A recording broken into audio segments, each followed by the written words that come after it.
Kalau dia kunut, NU. Kalau dia tidak kunut, Muhammadiyah. Padahal itu masalah fikih. Semoga para guru yang mengajarkan kepada kita, mengajarkan tentang kehangatan di dalam persaudaraan sebagai umatnya Nabi Muhammad SAW. NU adalah saudara kita, Muhammadiyah itu pun saudara kita, dan tidak perlu kita beda-bedakan antara saudara kita dengan saudara kita yang lainnya hanya karena pilihan fikihnya. Janganlah kita sampai mengidentifikasi orang hanya karena pilihan fikihnya. Kalau dia membaca bismillah ketika di dalam salatnya, ketika menjadi imam, langsung kita katakan di belakang NU karena bismillahnya keras. Tapi ketika ada seorang imam lalu membaca bismillahnya sirri, maka kita langsung mengatakan di belakang Muhammadiyah. Kalau dia kunut, NU. Kalau dia tidak kunut, Muhammadiyah. Padahal itu masalah fikih. Dan fikih itu luas. Yang sempit itu adalah hati kita. Supaya kita betul-betul mampu mengembalikan anugerah besar pada kehidupan umatnya Nabi Muhammad, yaitu adalah kehangatan di dalam persaudaraan. Saya dulu hidup di Kudus. Friksi antara NU dan Muhammadiyah sangatlah kuat. Makanya saya adalah orang yang pingin sekali dan selalu berdoa semoga kita senantiasa mampu menjadi umatnya Nabi yang saling bersaudara. Kalau kami dulu di Kudus, sampai setiap dai ataupun ustadz yang datang kepada masjid kami, biasanya bapak-bapak nanti akan mulai menebak apakah ustadznya ini NU atau Muhammadiyah. Kalau nanti ustadznya mengakhiri kajiannya dengan wallahul muwafiq ila aqwamit thoriq, berarti apa? NU.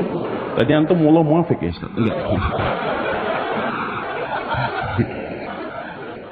Tapi kalau ada seorang dai ketika dia mengakhiri kalimatnya dengan mengucapkan wallahu a'lam bishawab, MD, ada temannya bapak datang ke masjid, dikatakan oleh bapak di sini friksinya kuat. Temannya bapak mengatakan, tenang pak, saya tahu cara untuk menenangkan jamaah di masjid ini. Ketika beliau ngisi, semua bapak-bapak di belakang saling towel dan berkata, NU atau Muhammadiyah. Kita tunggu nanti closingnya. Dan ketika beliau akhirnya menutup ikhtitamnya, beliau menutupnya dengan kalimat wallahul muwafiq ila aqwamit thoriq wallahu a'lam bishawab. Maka saya ketika yang di belakang bapak-bapaknya mikir ini NU atau Muhammadiyah, mari kita sudahi narasi semacam itu.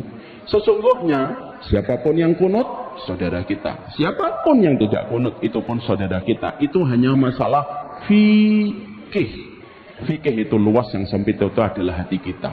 Saya di Rawamangun pernah mendapatkan pertanyaan di Jakarta Timur, Ustaz, saya itu kalau ada orang sholat di samping saya dalam kondisi menggerak-gerakkan telunjuknya, saya tidak khusyuk. Saya ngomong sama beliau, Pak, Bapak fokus melihat telunjuknya Bapak aja.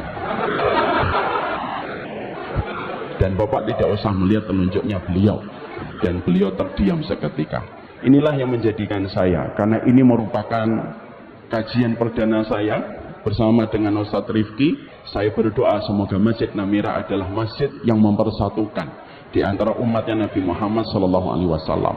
Kehadiran beliau di masjid ini membuat saya tenang dan membuat saya senang, karena beliau adalah salah satu di antara adik kelas saya yang wajahnya kayak kakak kelas saya.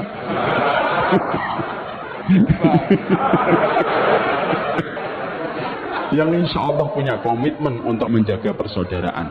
Beliau orang Muhammadiyah, tapi alhamdulillah hari ini sudah banyak disapa dan sudah banyak menyapa kepada saudara-saudara kita juga dari saudara-saudara kita di NU.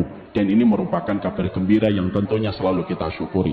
Bersatunya umatnya Nabi Muhammad sesuatu yang paling kita gembirakan, supaya kita tidak menjadikan hadis Bukhari untuk memisahkan Nabi dengan umatnya Nabi Muhammad yang lainnya.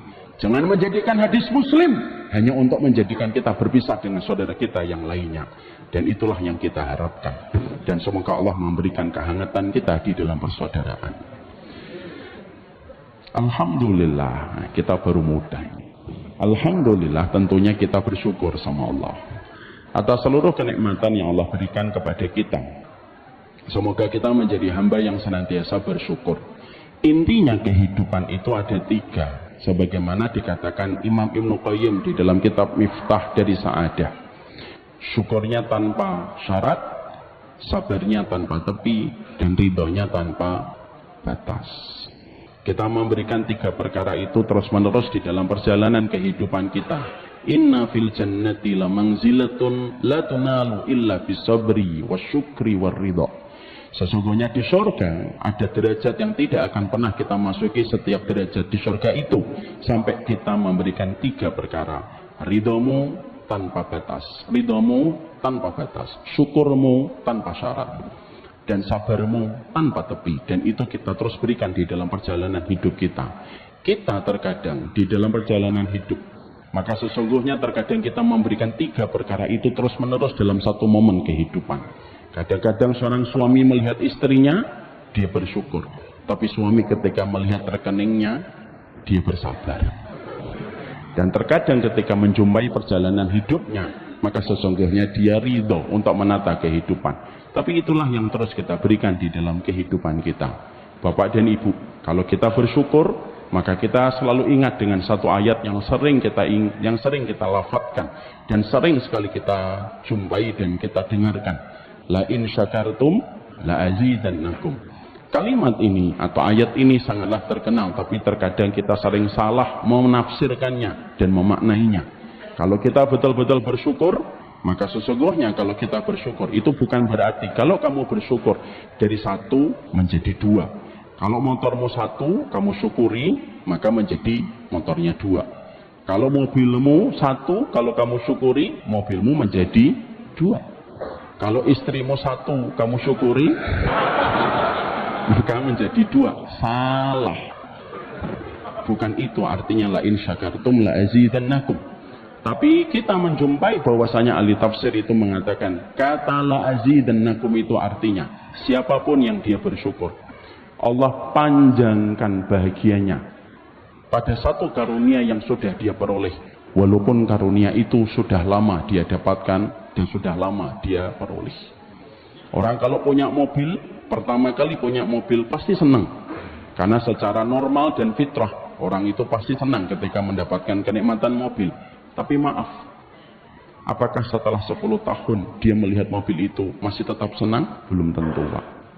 Tapi kalau orang bersyukur, walaupun mobilnya sudah berlalu 10 tahun, dia melihat mobil itu dalam kondisi masih senang, sebagaimana dia mendapatkan mobil itu pertama kali. Itulah yang disebutkan dengan kata la azidannakum. Kalau bapak menikah, pertama kali menikah, senang, iya, wajar. Baru menikah senang. Secara hormonal, ada endorfin, ada dopamin yang membantu kita senang ketika baru menikah. Tapi maaf, apakah setelah 15 tahun kita menikah masih merasa senang? Belum tentu.